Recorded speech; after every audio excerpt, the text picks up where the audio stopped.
I certainly think that this is something that we will all remember and be dealing with in different ways for certainly in my case, for as long as I live. It's been an extraordinary moment in our history, and a deeply difficult and distressing period.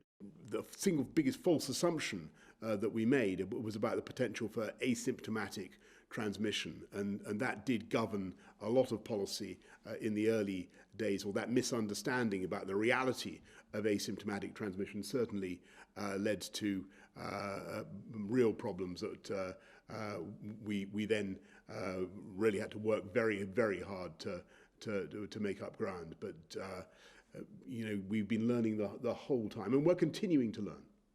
Don't expect that this is going to disappear. Expect that there will be recurrences of infections, particularly in winter, and this will become a circulating virus as others have done over thousands of years. And I think this is unfortunately what we have. I think the chances of eradication, true eradication, i.e. zero, are in themselves very close to zero.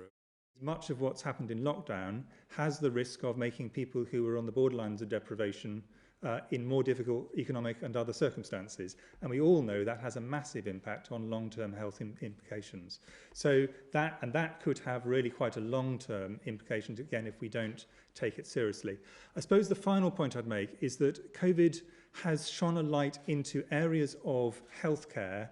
The people who are being affected by COVID now are the same families, the same places, the same people who are affected by so many other diseases. And I think we really need to look at this very seriously, because these, the same people will be suffering from the diseases of smoking, of other diseases of deprivation and so on. We've really got, I think, to take this very seriously as a country and as a community.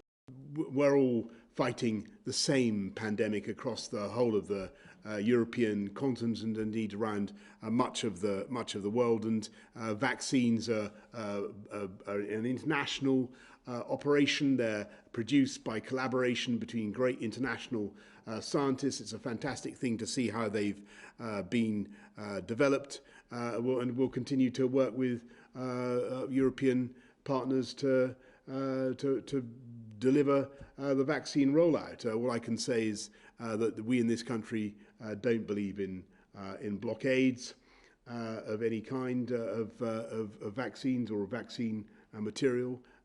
Not something that this country would dream of engaging in, and I'm encouraged by some of the things I've heard from the continent in the same sense.